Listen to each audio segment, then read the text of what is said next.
ರಾಜ್ಯ ಸರ್ಕಾರದ ವಿರುದ್ಧ ನಾಳೆ ರಾಜ್ಯಾದ್ಯಂತ ಬಿಜೆಪಿ ಧರಣಿ ನಡೆಸಲಿದೆ ಅಂತ ವಿಧಾನ ಪರಿಷತ್ ವಿಪಕ್ಷ ನಾಯಕ ಕೆಎಸ್ ಈಶ್ವರಪ್ಪ ಹೇಳಿದ್ದಾರೆ. ಶಿವಮೊಗ್ಗದಲ್ಲಿ ಮಾತನಾಡಿದ ಅವರು ರಾಜ್ಯ ಸರ್ಕಾರದ ಭ್ರಷ್ಟಾಚಾರದ ವಿರುದ್ಧ ನಾಳೆ ಪ್ರತಿಭಟನೆ ಹಮ್ಮಿಕೊಳ್ಳಲಾಗಿದೆ ಅಂತ ತಿಳಿಸಿದರು. ಯಡಿಯೂರಪ್ಪನವರು ತುಂಬಾ ಸ್ಪಷ್ಟವಾಗಿ ಡೈರಿಯನ್ನು ಕೋಟ್ ಮಾಡಿ 1,000 ಕೋಟಿ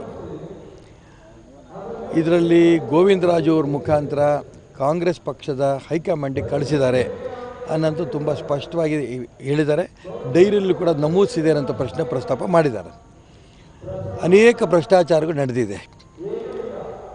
ಈ ಎಲ್ಲ ಅಂಶಗಳ ಬಗ್ಗೆನೂ ಕೂಡ ರಾಜ್ಯದ ಜನರ ಒಂದು ಪ್ರತಿಭಟನೆ ಇದೆ. ರಾಜ್ಯ ಸರ್ಕಾರಕ್ಕೆ ಗೊತ್ತಾಗೋ ದಿಕ್ಕಿನಲ್ಲಿ ನಾಳೆ 20ನೇ ತಾರೀಕು ಎಲ್ಲ ಜಿಲ್ಲಾ ಕೇಂದ್ರಗಳಲ್ಲಿ ದೊಡ್ಡ ದೊಡ್ಡ ಪ್ರತಿಭಟನಾ ಸಮಾರಂಭಗಳು ನಾವು ಮಾಡ್ತಾಯಿದ್ದೀವಿ. ಬೆಂಗಳೂರಿನಲ್ಲಿ ಮಾನ್ಯ ಯಡಿಯೂರಪ್ಪನವರು, ಅಶೋಕ್ ಅವರು, ಉಳಿದ ನಾಯಕರು ಬೆಂಗಳೂರಿನಲ್ಲಿ ಇರ್ತಾರೆ. ನಾನು ಮತ್ತು ಜಗದೀಶ್ ಶೆಟ್ಟರು ಬೆಳಗಾಂನಲ್ಲಿ ಆ ಪ್ರತಿಭಟನಾ ಸಭೆಗಳಲ್ಲಿ ಭಾಗವಹಿಸ್ತಾ ಇದ್ದೀವಿ. ಎಲ್ಲ ಜಿಲ್ಲಾ ಕೇಂದ್ರಗಳು ಎಲ್ಲ ರಾಜ್ಯದ ನಾಯಕರು ಭಾಗವಹಿಸ್ತಾರೆ.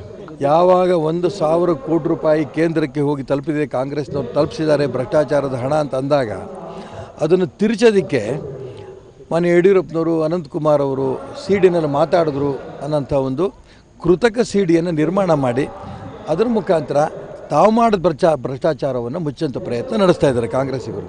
ಇದಕ್ಕೂ ಜನ ಉತ್ತರ ಕೊಡ್ತಾರೆ. ನಾನು ವಿಧಾನ ಪರಿಷತ್ನಲ್ಲೇ ಪ್ರಸ್ತಾಪ ಮಾಡಿದೆ. ನಾನು ನಿಮ್ಮದು 1,000 ಕೋಟಿ ಬಗ್ಗೆ, ಡೈರಿ ಬಗ್ಗೆ ಏನಿದೆ ಅದ್ರ ಬಗ್ಗೆ, ಅದೇ ರೀತಿ ನೀವು ನಕಲಿ ಸಿಡಿ ಮಾಡಿದೆ ಅದ್ರ ಬಗ್ಗೆ, ಎರಡರ ಬಗ್ಗೆ ನೀವು ತನಿಖೆ ಮಾಡಿ ಅಂತಂದಾಗ ಅಂಗೈಯ ಹುಣ್ಣಿಗೆ ಕನ್ನಡಿ ಏಕೆ ಅನ್ನೋಂಥ ಮಾತು ಮುಖ್ಯಮಂತ್ರಿಗಳು ಹೇಳ್ತಾ ಇದ್ದಾರೆ. ಭ್ರಷ್ಟಾಚಾರವನ್ನು ಮುಚ್ಚೋದಕ್ಕೆಲ್ಲ ಪ್ರಯತ್ನ ನಡೆಸ್ತಾ ಇದ್ದಾರೆ. ತನಿಖೆ ಆಗುತ್ತೆ. ಇವ್ರು ಯಾರ್ಯಾರು ಭ್ರಷ್ಟರು ಅನ್ನೋದೆಲ್ಲ ಅಂಶ ಹೊರಗೆ ಬರುತ್ತೆ.